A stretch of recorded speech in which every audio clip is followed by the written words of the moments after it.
कोई आवाज निकालो। और क्या निकालोगे ऊपर से?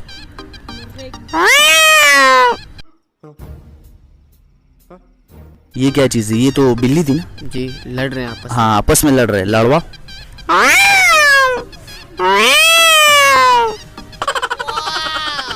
और किस चीज का निकालते हो तुम? मुर्गी। मुर्गी का निकाल दो यार।